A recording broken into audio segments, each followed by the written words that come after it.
Hello, Youest You community all over the globe. Wow. I have to tell you, today's guest, if you're watching on YouTube, you'll see this. If not, and you're listening, I have my hand over my heart because I have so much love and adoration and respect for my beloved guest today. And I'm really, really excited for this conversation. And I'm excited for you to be part of it. So thank you for being here, for being on this journey of really connecting to your higher self, your soul's purpose, and your Youest You. That is what we're talking about. And I'm going to be so thrilled to be sharing with you today. Sonia Choquette is our guest. She is going to be with us for this conversation that I know is going to be delicious.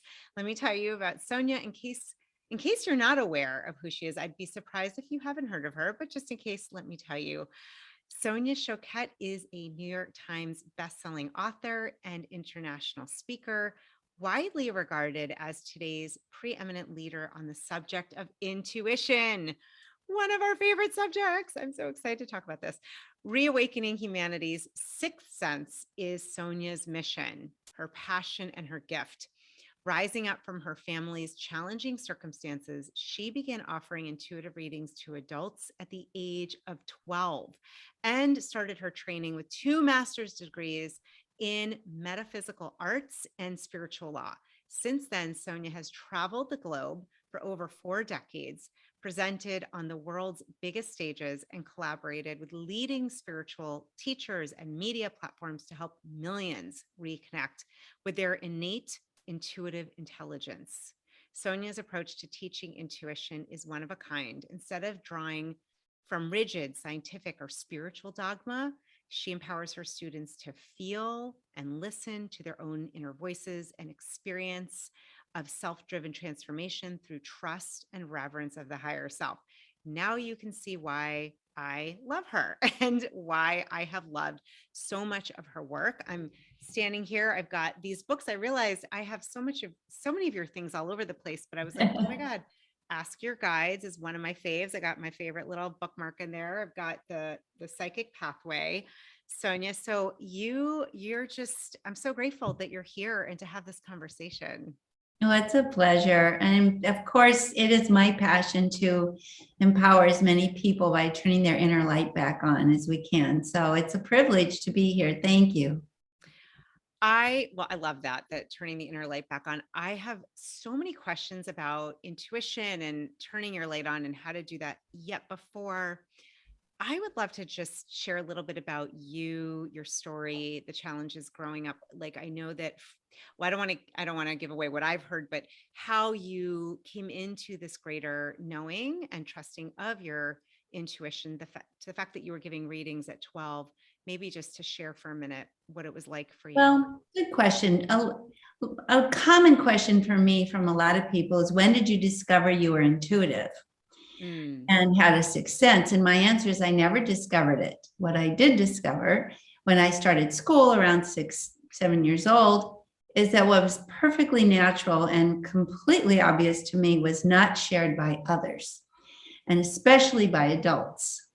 It was confusing because in my family of origin, which was really very matriarchal, centered around my mother, whom I was named after, we grew up in a family where the sixth sense was the first sense. It was the most important sense. Partially, in fact, because my mother was a Romanian war refugee who lost her family during an evacuation in World War II, and she was just 12 years old. She ended up in a prison camp. She ended up losing her hearing from rheumatic fever. She had nothing to save her life except her vibes. She said, everywhere I looked around me, everyone just projected that you're going to die. This is the end. And she said, an inner voice in me would not agree with that. And so I made the choice to follow that inner voice. And she said it wasn't really a voice. We're limited by language, so we say voice, but it was really a vibration. It was a communication, an energetic internal communication that just constantly said, listen to me, I'll keep you safe. That inner voice guided her to an emancipation. The war ended. My mom ended up living in Germany in a barn with a bunch of other refugees. And she said it was desperate circumstances. There was no food, there was no resources, we were alone. So my inner voice then became a lifeline to survival. And that inner voice told her one day that she was going to marry the liberating, handsome American soldier that was just in town. And all her friends laughed at her and said, look at you, you have armored boots, you smell like a horse, you stink, you're in a barn, you're a ruffian. I mean, why would anybody give you the time of day? But that American soldier turned out to be my father. So they married, and she came to America when she was just 15. I was she had 9 children. She lost twins. So I was the middle of the remaining 7, named after her. Our family grew up around a different set of priorities because she didn't go to school. She didn't hear. She couldn't speak the language. So her authorities were internal. And she passed that along to us. You know, it was never do what other people say. It was always do what your heart says. That was our value system. You know, it wasn't what approval do you seek outside, but more listen for the approval of your inner self, your spirit, your guides, your creator, and go with that. So I was enormously gifted with this level of personal empowerment as a child. And because I was one of 7, the reason I got so good at what I do is I had 6 brothers and sisters to compete with to get my mother's attention. So I think it was just that motivated me more than anything when I was little. I just wanted to be really good at the vibes. But I did realize I actually was really good at reading other people. By the time I was 12, 13, 14, I started seeing things that I didn't understand for my age, you know, people having affairs and things not being congruent. It was a little bit of an interesting learning curve. And at one point I was asked to help the police in a murder. And it was just traumatic for me because while I could intuitively see, I emotionally didn't understand. So I devoted my college years to studying what exactly is this and why do people have such a weird approach to it? Because now it's becoming more mainstream. But when I started, I was out in the wilderness, believe me, and very much considered a weirdo and a nut and a religious pariah and whatever crazy notion. So I've definitely met every trial by fire. But I honestly felt from the beginning, if you don't have your inner compass, you are handicapped in the worst possible way. How could you possibly live an authentic, safe, grounded, genuinely creative life if you're constantly in the dark? It's like being in the dark in the jungle without a flashlight, and it just becomes just survival. So I started teaching. I wasn't happy with just doing readings. I wanted people to turn their light back on because it's your inner light. So my first class, I was 15 years old, and I had a client I had been reading for a couple years, her brother, who was a truck driver and was in town, and his local mistress, which was still a concept I was getting my head around, but I loved them. And that was my first class. And it was so much more rewarding than my readings, which were rewarding, but it was empowering others. And so that's what I've been doing. And that's been doing it ever since. And I've devoted my life to keep doing it better and better and better.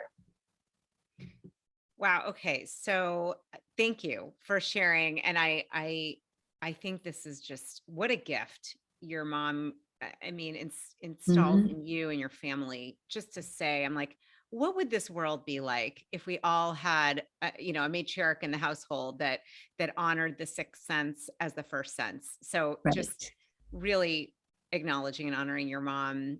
I don't know if she's still on the earth. She passed last July, but she's still right here. Yeah. Well, I'm like, oh wow. So that's amazing. I just to have that what a gift Yes. that was part of the way That was the gift. Because we all have this amazing 6th sense, but we are taught and bullied into turning it off. Yeah. And here's the good news in teaching. You don't have to rewire. I just have to show you how to turn it back on. It still works. Okay, that is like the perfect segue, because what I'm hearing and what I'd love to know is, okay, Sonia, so how do we turn it back on? Especially, I'll just say this. I grew up in the Northeast, right around the corner from Harvard, like in that area Right. where I I had a very loving family that was very open and heart-centered. However, I know a lot of people that grew up like I did with this huge focus on intellect and the Right. mind and studying and being smart. Well, Yeah. good. So here's the response, and I will go to one of our greatest intellectuals, which is Einstein. He said, "The human spirit is the human spirit is your sacred gift, and the rational mind, the intellect, is its faithful servant. But sadly, we have thrown away the gift and have become enslaved to the servant." So the way we turn it on is that we recognize our intellect is not our superior knowing. It is our secondary knowing. And even intuition is the consciousness of your heart, which is the first organ in the body to develop. The brain comes much, much later, and all the other senses develop much, much later. So they have a function, but they are not the primary way of knowing. So the way to get into your intuition is to get out of your head and reconnect and accept the idea that your heart is a conscious, intelligent organ that can guide you. And the good news is, when I was teaching for all these years, science did not agree with me, but it's grown up, it's caught up, and now science does agree. So I'm not fighting against the most current intellectual understanding of who humans are. We have a conscious heart that can know things in what is called a non-localized manner. We pick up things energetically. All of our senses pick up things energetically and vibrationally. Our ears pick up vibration that hits our eardrums. Our eyes pick up vibration that reflects off our pupils. Our taste buds are hitting, but the heart vibration is 5,000 times stronger. And so it picks up things way more quickly and more accurately than our other senses, because our other senses don't work very well. We hear, but we don't listen. We see, but we don't look. We eat food, but we swallow and gulp it down. We don't taste. We hold things in our hand. And how many of us have run around going, "Where are my keys?" when you're holding them in your hand? So our external senses don't really work that well. Our heart sense, when we start to focus on it and listen to it, pay attention to it, communicates very well, but it doesn't communicate in words. It communicates in feeling. Now, our language interrupts because we don't have language for our intuition. So we say, "I hear my inner voice," because it's communicating a message, but it's not necessarily a voice.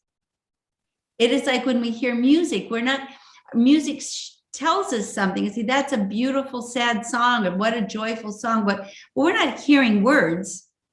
We're hearing an energy. We're receiving and feeling an energy that communicates certain messages. And that's how our intuition works. It works in our heart, but it also, as I've learned over the years, it's not just in your heart. It's in your gut. It's in your throat. It's in your skin. It's at the back of your neck. We are a completely intuitive, energetic organ that can pick up energy and be informed. So the key is to get current and recognize I have 6 senses, and the 6th sense is the first one and the most powerful one. Not only does it inform me of my external world, but it keeps me connected to my authentic self. So my favorite new saying is, your intuition doesn't serve to find your keys. Your intuition serves to find yourself. Oh, I love that. And it does a good job. Can you say that one more time? That is so good. I just got this from my own higher self. I was teaching the other day, and I said, intuition is not just to find your lost keys. It's there to help you find your lost self. And I think that is the best description of intuition that I have ever come up with. So pat myself on the back. That was a download. Totally. And I feel like, Sonia, this should be taught in kindergarten, It should be. I actually wrote a book for parents called The Intuitive Spark, because I learned in kindergarten, you learn when you're open. And parent, I have a whole bunch of fun tools in that book for parents, and they're all very play oriented. They're playful and empowering. Where, one of the things my mom taught me when I was little, and this is a tool I'll pass along to parents, if I ever had a bad vibe or felt uncomfortable, all I had to do was squeeze her hand. That was enough. We left. If I squeezed her hand, she didn't say why, what, explain yourself. She knew bad vibes, not good for you. So let's go. And this is something I did with my children. And now they are adults teaching intuition as well. When you validate as a young person that what you feel is worth listening to and being respected, then your intuition becomes solidly anchored as the light that it is. But it's never too late to reinstate that. That is such a, wow. I'm just getting, if you're, age 6, 7, 5, and you were taught to honor how you feel, and to have that little like secret thing where you're going to squeeze her hand and she listened. Right. That is so empowering. That's saying Yes. to listen, to trust that, which is fantastic. Well, what we've been taught is that we have external authority figures that we have to please in order to be safe. Well, those are all falling down as we speak. So we're certainly being able to break through that illusion. And I believe in the first commandment, which is not to have false gods. And I think the approval and a permission of others to be who we are is a false god, the biggest false god. And so I feel like your intuition is something that you own and possess, and permission to listen to it only comes from you, no one else. Others can support it, champion it, or they'll try to make you doubt it, but it's up to you to say, I trust my vibes. And I use the word vibes because it communicates in vibration. I trust my vibes and it works for me. That's all you ever have to say.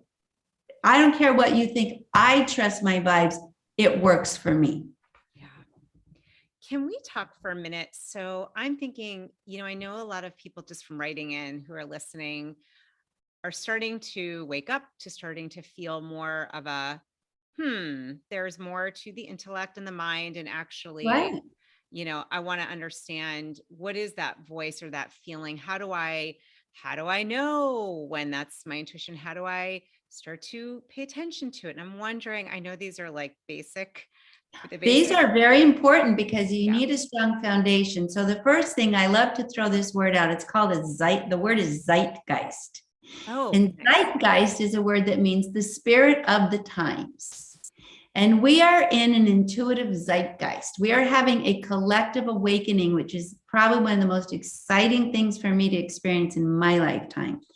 That before it felt like I was talking to brick walls and people who would attack me. And now everybody's receptive because enough people are starting to recognize their intuition that it jumpstarts in everyone else. It's sort of like once upon a time, everyone said the earth was flat.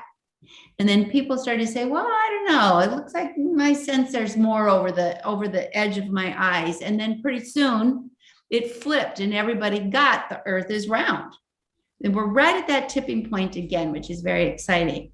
Now, there are some important pieces of information to actually discern what is actual intuition. And how can I tell it from wishful thinking and my ego? So there's some signatures. Intuition is a feeling, so it doesn't have a lot of words. So if you're going through a lot of words in your head and you're explaining and you're going back, that's your head, that's your intellect. The other thing is that intuition is consistent. It will feel the same in the morning and is at midday and at noon. It'll be the same at night. So the feeling, because intuition reflects the true vibration, the true nature of things. So it's not going to be jumping around. Intuition leaves your body feeling like open, like you open, where your head contracts. Your intellect contracts, it defends, it tries to control, where intuition, even if the intuition you are getting is a warning, is like, don't do that or don't go there. The minute you acknowledge it, your body relaxes because the heart is opening. The other thing is that intuition rings true. It's not right or wrong in the intellect, because that's subjective. Right or wrong for who?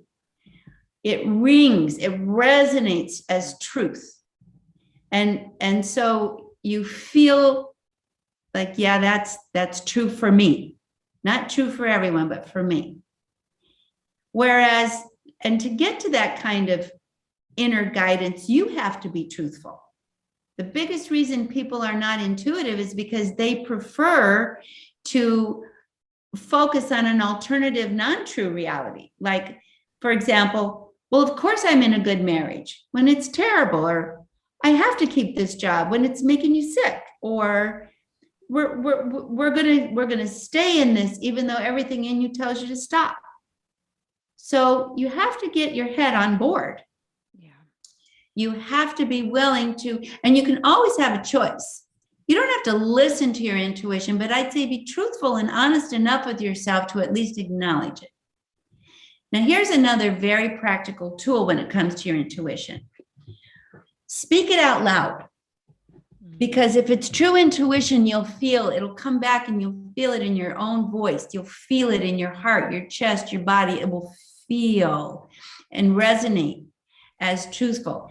Your intellect and your ego has a very different tone.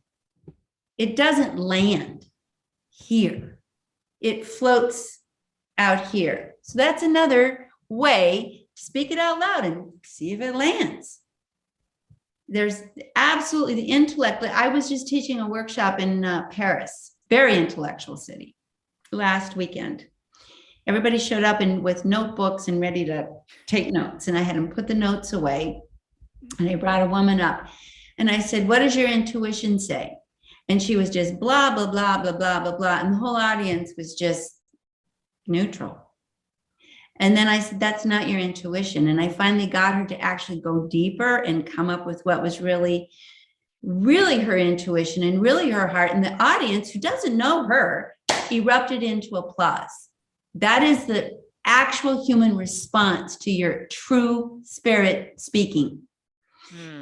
It amplifies and activates other people's intuition. And I said, that's how you tell. That's how you tell. If it just flops down. Now, if you get a negative reaction, it's because people's egos are pushing back. And so you have to be prepared for that as well. And don't look for approval. Just say, I'm going with my vibes. It works for me. And then be willing to do that.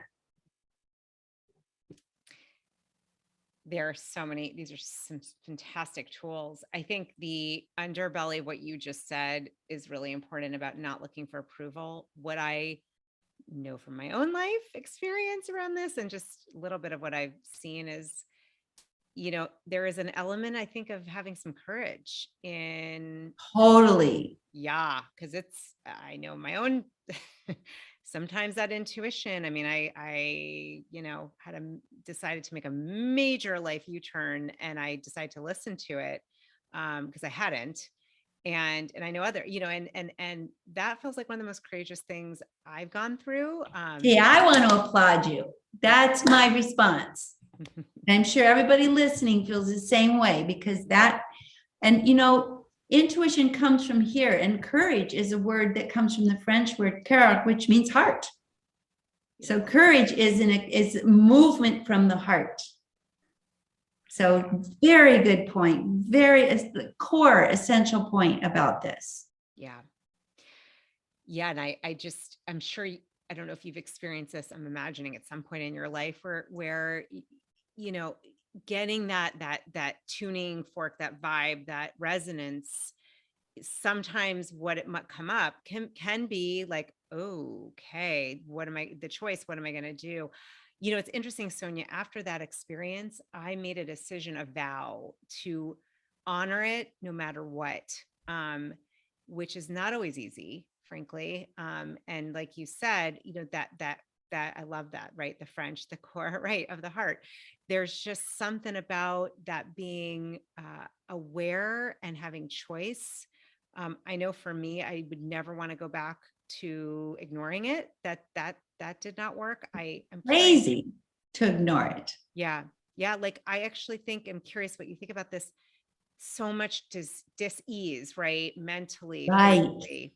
Curious about Well, that. that's what I was mentioning earlier. Your body relaxes when you listen to your authentic self. To me, your intuition is the voice of your spirit. It is the communication of your authentic self, your divine, most authentic, creative, empowered self. And it is speaks through your cells. And when you listen, your body relaxes. It's in alignment with your sacred gift. When you ignore it, you're going against the grain of how you're designed. You're going against the grain of your body is a truth serum and a truth teller. So when you don't listen to it, you're living an inauthentic life.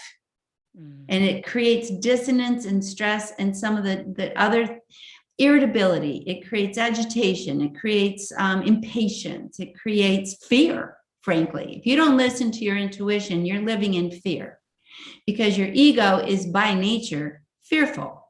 So it will find ways to manage its fear. It'll be the boss, the bully, the patriarch, the submissive, whatever. But these are all just fear or fear-driven roles. When you listen to your intuition, it takes courage. But interestingly, the paradox is it liberates you from a fearful life. You become fearless. And it's like, well, that's why I always say, trust my vibes, it works for me. It's like, if you're not, so never defend your intuition to anyone else and hoping that they'll get on board. Don't need it. Say, I'm okay that you don't approve. I'm okay that you think I'm nuts. I accept that. Which brings me to another big part of intuition. You have to take responsibility for yourself in a bigger way. And a lot of people, unfortunately, although this is greatly changing, prefer not to. But to me, the idea of turning your well-being over to other people and expecting them to run your life better than your inner voice is insane. Yeah. And give me some evidence where that is actually validated. Give me the evidence for that. Give me evidence that listening to external authorities and other people and ignoring your inner voice has been a good idea. I have never found anybody to give me evidence for that. So that using my scientific approach, sorry. Well, it just doesn't make any sense. I mean, if you think about even on a, I know you've studied this at a deep level, the metaphysical, like where all this divine, the spark within each of us, what I'm hearing you say, and this really does ring true, is it's really incumbent upon us to tune in and hear and connect and feel that divine spark, because you are the only one with a key. So like the whole finding the keys, actually it's finding the keys to you. Exactly. That's my point. It's like, look, my teachers, I had very good teachers. And one of my teachers says, anybody who suggests that you need their permission to run your life is a false teacher and you should run away. Yeah. Because a real teacher sets you free. And the best teacher is the inner teacher. That's what intuition, by the way, is the literal meaning of the word. It's inner teacher. I did not know that. Yeah. Oh, isn't that all right, everyone? I could just feel like, I swear, I feel everyone listening is like, what just happened? Like mind, I always say mind blown, because I'm like, we don't want our minds to be blown, but glowing like that. Yeah, opened. It's mind opening. Mind. And it lets your mind support your intuition. They're supposed to be friends. But when your mind runs your life, when your intellect runs your life, fear is driving the bus. And I am very playful. I call your ego your friendly barking dog, companion to your spirit. Some might have a Great Dane, some might have a Chihuahua, some might have a snotty poodle like me, who likes to shop and be all fancy pantsy, but the ego is still the companion, not the master. Your spirit is the part of you that knows. The spirit in you is a part of you that resonates and is truthful and aligned with the divine energy of both horizontal and vertical plane. So I say, name your barking dog. Mine is Fifi. So when I am in fear, I know that's Fifi trying to drive the bus of my life. And then name your spirit. Mine is bright light. Bright light because it shines a bright light on my path. So I can tell, am I listening to Fifi or bright light? If it's Fifi, it's noisy, too much talking, and agitated and ready for a fight. And if it's bright light, I just see so I can relax. So that's how we learn to change the way we roll. Get out of all the dialogue and just get a little metaphor. What's your barking dog and what's your spirit? So what would your barking dog be, for example? Oh my God, I love this. And I'm like, oh gosh, like what is my name? That is so fun. And it actually shifts. Like, I'm like, the ego, I love this. Like it's the companion. We're not trying to kill it Right. off. We're not going to shoot the dog. Right. I love dogs. Right. Well, I'm laughing because I feel like I have some nicknames and I'm like, oh, I feel like it's like JJ. Like that's my. And mine's a poodle. What's yours? It's funny. I could see mine as I was seeing a poodle as well, or like one of those cute, what do you call those? Like doodle. I don't know. Labradoodle. Poodle. Labradoodle. They're sweet. Yeah. Like they're like, looks like yeah, sweet. But still not the boss. So what would your spirit's name be? I have a friend, she gave me the name Queen J Ray. Excellent. Perfect. So when Queen J Ray's on board, right. I know. Right. And when it's my little barking dog, right. I'm limited. Right. I love that. You can love both, but you have to know who's the boss. Yeah, I love this was given to me in a download, and I'm telling you, it is the simplest way to get into your intuition and out of your head and have fun at the same time. Great. No, Sonia, that is so, I'm going to sit with those names. That's what I have for right now. But I love that because it also, there's a lot out there that's like, kill the ego. And I'm like, no way. We don't want to kill anything in ourselves. No, we need our ego as companion to the spirit. It's when your ego supports your intuition, you start having a really good life. Right. Oh, isn't that a great way? I'm laughing because I'm like, my little JJ would totally go shopping with Fifi because I'm going to tell you right now. Yeah, it's fun, especially if you live in Paris. Yeah, I'm like, let me know when that's happening. Yes, absolutely. But what you just said is really important. What you just said about the needing, you just said, and I will go back to that quote about needing, both the ego. Right. We need both. Yeah, we need right. Both. For example, my bright light says, you have to move to Paris. Okay, my barking dog, Fifi, can say, that's impossible. That's not going to happen. How do you explain that? How are we going to do that? Or she can say, as Fifi did, what a good idea. I'll look into tickets. I'll help find apartments. I'll figure out how to get the visa. I will help you. And that's what happened. See, so you can go either way, but when you get your ego helping you, you have a magical life. That's what oh my gosh. Well, and I remember, I think you are dear friends, and it's someone who's also been a big, she's really, really, really impacted my life as well as Julia Cameron. And I remember her story about moving to Santa Fe when she was like, I'm noticing peppers and I'm wanting, that kind of Southwest, I love the adobe flavor. Yeah. And I just remember that was one of the first, it's funny, that book, The Artist's Way. And then I think I read one of yours soon after. It's about 20 years ago, literally back to back.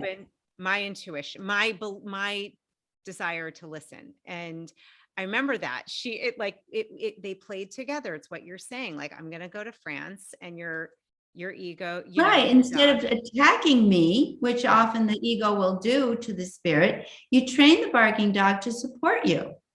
Yeah. I'll help you. I'll help. I'll make this easy. I'll cooperate. I'll do my part. That's the way you're designed. That's how it should work. You would never be created where two parts of you have to be at war with one another for control. They're friends.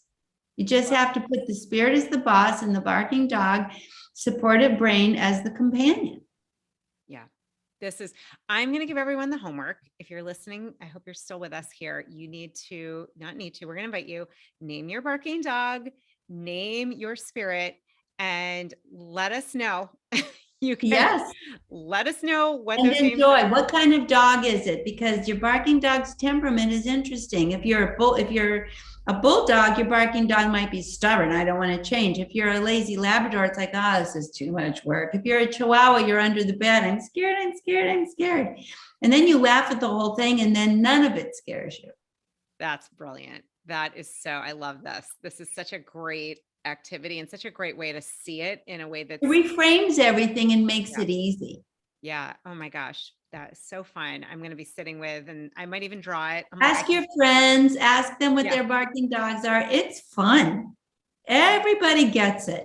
Yeah. Yeah. That is a great. And you will occasionally get someone to say, well, I'm a cat. And those are the ones that have an ego that needs to be special. And it's like, okay, I got that too. But you still, it's not your spirit. Even if it's a cat, and I love Even if it's a cat, whatever. The point is, it's not your spirit. Right. Oh, that's so good.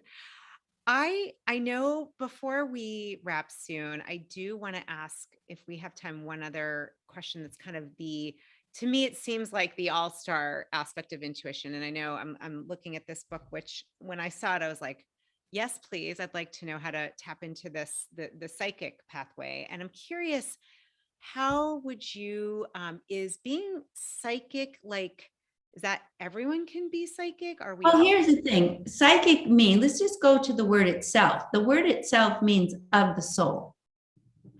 So everybody has a soul that is dialed in and here to learn and grow and participate and engage and create. So the psychic pathway is the pathway that says, I'm here more than just to manage my survival. I'm here to learn and grow and participate and create at the highest level.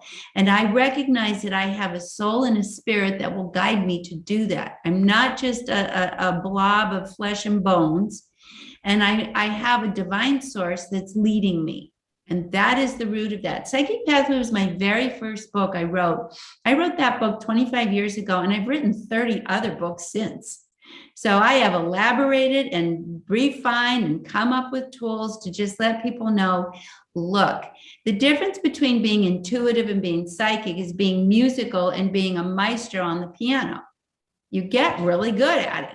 You get really good at something you keep focusing on, you can dial in more and more and more and more and more.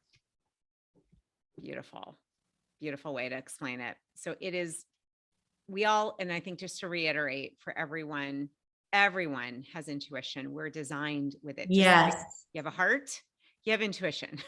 Yes, you have the beating heart. You know, when your brain dies, you still can live. Yeah. It's only when your heart goes that you're gone. Your essence is in your heart. That is your life force. That is your lifeline. That is who you are. So, and you know, I have a book that I just released here recently that I think could be very helpful for people. And it's so basic. It's called Trust Your Vibes. Love that book. And it is just tools, basic, do this, don't trust me, try this and trust your vibes. And so I'd say that to me should be in everybody's house, one by the bedside, one in the bathroom, one at the kitchen by the coffee maker. Trust your vibes. And you have these little bite-sized tools that keep, you know, just try this and learn to feel and experience and trust. Because actually, you know what I think, Julie? I think everybody's psychic, but we're not choosing to trust it. Yeah. So the game changer, as you realize when you made your big decision, is when you choose to trust it. That's when your life starts working. Yep. Yep. Amen. I'm a big F yes. Yeah, well, yes. you are the poster child for this. It's like when I trusted it and made a U-turn and actually did something that my inner guidance advised, my life started working. Yeah. And everybody had a fit around me maybe, but yeah. I had to go through that wall of fire. Yeah. But I did it and my life is working. Yeah, absolutely. I you know, it's funny. I'm laughing internally because my arm hair is sticking up. Like I have chills. I'm like, I love this woman. Not to be weird, but I'm like, I just could listen to you all day. You love the message. You love the message. You can love the messenger too. I really appreciate that. But honestly, hold on one second.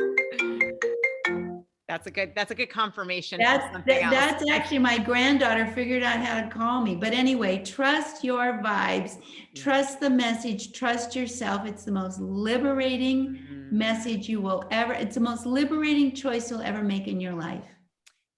Well, You know what I call it? The missing piece. If Mm. something's not working in your life, it's that. It's the missing piece.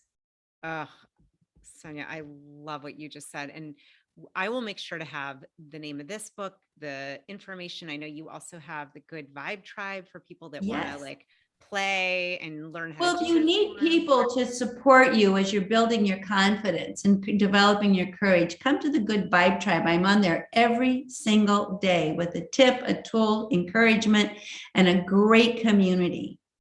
Amazing. I mean, this has been, to me, what we're talking about. It's like, it's almost like if you got into a car and, you didn't know how to turn it on, yet you're Right. driving. Like, it just, to me, this is, I guess, having gone through that experience, like everyone should know how to put the key in and turn it on because we haven't. Right. Because it's power. It's your power. It's the power of you getting to be your real self. Yeah. Yeah. And I don't know. I feel like this is what the message is, what's needed now more than anything. That's, Me too. So thank you for letting me share it. I'm so grateful. oh my gosh. Well, thank you. Thank you from the maestro I'm not And sure if I'm saying it the right. the Queen JJ and little JJ, and love you all, and enjoy your barking dog and go shopping, but let the Queen make the choices. All right. Amen to that, Sonia. I love it. Everyone, let your queen make your choices, or Yes. king or queen king, whatever you call Right. it. Let that. Let your true spirit lead. Let the Very, spirit lead. I love it. Okay. All my love. Thank you, Sonia, so much. What a gift. Such a gift to be with you. My pleasure. Wasn't that conversation so amazing? I'm still like reverberating. My vibe is like still in this, like, oh my gosh, what she said feels so true, right? And I just wanted to say, because what we're doing here, this whole topic about being your Youest you, I think hopefully if you know me by now, and if not, I'm so happy you're here and welcome. However, you probably have a sense that for me, at the core, for all of us, it is about your intuition. Your Youest you is your deepest connection to spirit, to your higher self, to that inner wisdom, that divine inner wisdom that lives within each of us. And so I am really hoping that this conversation was helpful for you. I truly would love to know, what do you name your barking dog? What do you name that spirit aspect of you? Let us know in the Facebook, Youest You Facebook community. Send an email back. Like, really let me know and share how that is helping you, serving you. I just loved what Sonia said about that's where the magic happens, when we are not at war with ourselves, but we allow our spirit, we allow our higher self to really be the guide, our intuition to be the guide. Your Youest you. That's what that is, my friend. So I just wanted to pull that thread before we ended. Was so grateful to have Sonia here, to have you here. Thankful and honored to be part of your life and your journey. It's been a gift this year, and I can tell you in the year to come, some amazing guests and interviews set up and lined up. And as always, it is about helping each of you, each of us, to tap more deeply into our most authentic, genuine selves, our higher self. My meest me, your Youest you. I really do believe as we each do that, we start to live lives that are congruent, that are coherent, that are aligned, that are going to help each of us to be more loving and more kind and more in a space of unity. And I do believe our world could use each of us being in that space of unity within ourselves and, of course, unity with one another. So, hoping you love that episode. If there's any way that I can ever be a support further to you, whether it's a one-on-one breakthrough session or just to really be here to be a support to encourage you, if you are looking to help others to really live their best life and tap into their inner wisdom, and to do that in a really solid, in a powerful way. That's part of what I teach in my coaching program, the Life Designer Coach Academy. That will be coming back. The next cohort is in March 2023. We'll have 2 a year. The first one will be in March. You can always find information on my website. But But I just want to thank you so much from the bottom of my heart to your heart for being here, for being part of this beautiful family and community. Definitely check out Sonia Choquette and all of her amazing work, especially her newest book that she redid. And I hope that this podcast, this show has been helpful for you, and that it's helping to remind you, for you to remember who you really are. Because in the end, each of us is made from this divine greater spark of infinite intelligence and love. And I really believe that at the deepest level. And I honor and see that in you. And thank you for allowing me to be part of your journey. Much love and blessings.